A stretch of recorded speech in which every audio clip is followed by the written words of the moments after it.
Hello, Mr. Kris Wimberly. Thank you so much for coming today and taking time out of your day to visit us here at Advanced Media Vocational Academy, or as it's known to others, Actors for Autism.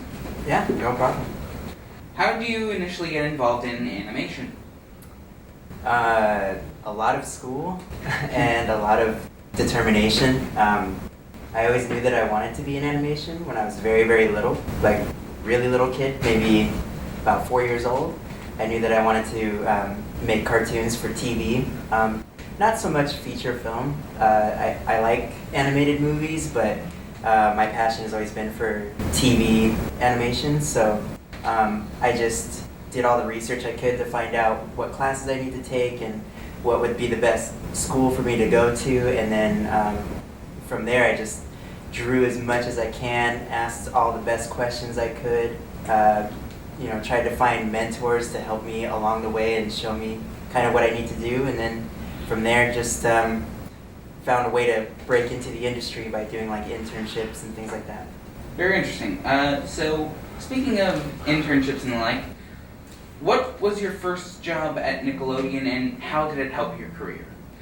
My first job was on Spongebob Squarepants, which was probably like the best break I could have ever asked for. It's one of the biggest shows in history, so it's really amazing. And I started out as an intern, which means I didn't even get paid to work on the show because there's a lot of union laws that have to do with the way the animation works. But it was a lot of fun, and I learned a lot again. I asked a lot of questions, and I tried to do the best job I could. And then from there, I got offered a full-time position on the show, and then kind of just worked my way up the ladder, doing different jobs from being a production assistant to being an animation professional. So, yeah. Impressive. How did your career with Disney as a storyboard artist begin? So the way that it works in animation is you kind of follow wherever the work is going to be. So when my job was ending on SpongeBob back in season 8, was because they're getting ready to do the SpongeBob 2 movie.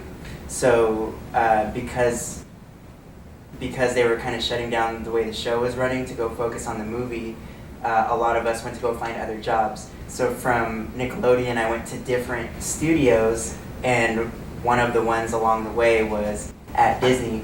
And they actually found me and asked me if I wanted to come work there, which, it's very rare. Usually it takes a long time to build up your career that people know who you are, and they come to find you and ask you to come and work for them. So I got really lucky that they believed in the work that I do, and they found my skills really valuable, and they asked me to come and do storyboards on The 70 was the first show. How has your work changed over the span of your career? It's changed a lot. Like I said, I started out as an intern, which means that you don't even get paid, and you're making things like photocopies and helping to file and organize, other people's artwork, things like that. Taking notes in meetings for directors and that kind of thing. And then from there, I went to being a production assistant, which is almost the same thing, but a little more responsibility, and obviously you get paid at that time. And then from there, breaking into the animation side, which has to do more with doing the artwork. I was a storyboard revisionist, where you spend a lot of time kind of fixing and adjusting other people's artwork and helping to achieve the vision of the show that way. And then being promoted to a storyboard artist, which is a lot like being a director, because your job as a storyboard artist is to take a script that has, just words on paper, and you have to basically make whatever's going to show up on the TV screen all comes out of my brain. Like, I have to decide where the characters are standing, how they're going to act, who moves where. I have to be able to draw architecture, I have to be able to draw costumes, I have to do everything, because it all comes out of my mind. From these words on the page.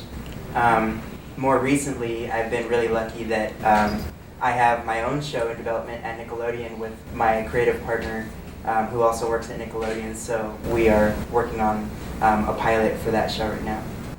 Really? That's Yeah. that's impressive. I didn't see anything like that on your IMDb. Oh, they keep that stuff kind of secret until it's time to announce all of it. Yeah. Oh. Yeah. So you can't really reveal anything about the show yet. No. No, I can't. I can say what it's called, but the name could always change. Like it, you never really know. Why don't you just give us the current name and then I'll continue with the... Okay, yeah, so it's currently called Peach Fuzz, but that's all I can really tell you. It's a comedy Understood. show. I'll be on the lookout for that. Okay, cool, thank you. And back to the interview. Tell us a little about the animation podcast, the one I presume you host and run? Yeah, so when I was coming out of art school and trying to break into the animation industry, I was kind of on the lookout for any kind of educational podcast about animation so that I can learn more than just what I'm learning in school, but trying to learn from professionals. And they didn't really have a podcast that I liked. There were a lot of animation podcasts, but they were more like fans talking about animation, and even people who worked in animation that didn't really hit the notes that I wanted them to. So I figured after about 5 years of waiting for that kind of a podcast, it never came around. So I decided to make it myself, and it just completely blew up, and I get fan mail from literally all over the world, like all the way over in Australia, in Africa, like everywhere. People are listening to this podcast and asking me questions about how we make animation here in Burbank, California, and then how we, how they can try to come over to where we are, because this is kind of the animation capital of the world, really. So yeah, it's definitely been a huge, huge project. Presumably on the podcast itself, what have been some of your biggest discoveries and favorite stories from putting it together?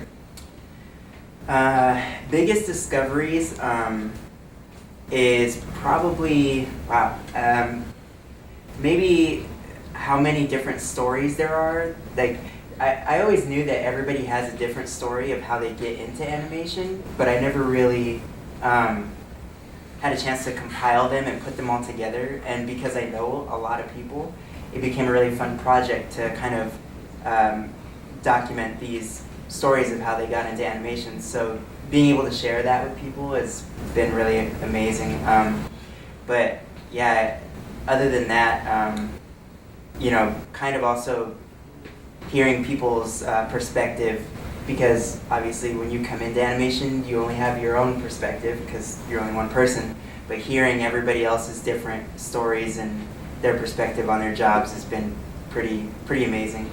So what would you say is what's among your personal favorite projects? I guess my favorite, probably, if I had to pick one, maybe is SpongeBob, working on SpongeBob, because that was my first big break, and I was a big fan of the show before I even worked on it. A lot of my personal animation heroes that I looked up to worked on that show. So when I got to work on it, it was like working with all the people that I wanted to be like when I was a little kid. So I take it that includes creator Steven Hillenburg. Yeah, because he worked on a show, Rocko's Modern Life. I forgot Hillenburg. Yeah, and a lot of other guys that worked on that show with him. But people like one of my biggest animation mentors was Vince Waller, who worked all the way back on like Ren and Stimpy. Oh. So yeah, he was a big influence on my sense of humor and creativity and stuff. So people like that. Mm-hmm. That does sound impressive. Given the increasing number of platforms that allows for work to be showcased, like YouTube and like, where do you see the animation? What direction do you see the animation industry going? It's just going to keep expanding because there's always more ways to showcase animation. I mean, before it was just the movie theaters way back in the early 20s, 30s, and 40s. And then TV came out, that was another one. Then, like you said, the internet, there's also animation in video games. There's virtual reality coming around the corner, so it'll just keep expanding and expanding, which is great for people who want to be in the industry because that means there's more jobs that'll open up and things like that. Yeah, that does sound cool. Do you have any advice for any hopeful animators seeking to get into the industry? Yeah, I have a lot of helpful advice. I guess the first one would be to listen to my podcast, not because it's my podcast, but Here comes the advertising. Yeah, listen to the Animation Network podcast because it's not just me telling my story, it's a ton of people telling their stories that you can try to find a way to relate to that and maybe find pieces of it that will work for you to try to break into animation. And I think the other big thing about my podcast that's different than other ones is that there's more jobs out there than people have any idea that exists in animation, and I try to interview people from all those different jobs. So that expands people's horizons a lot to be able to try to find work and be a creative professional. So that's definitely probably the biggest advice that I would give because it's always going to be there and there's always going to be more and new content coming out with it.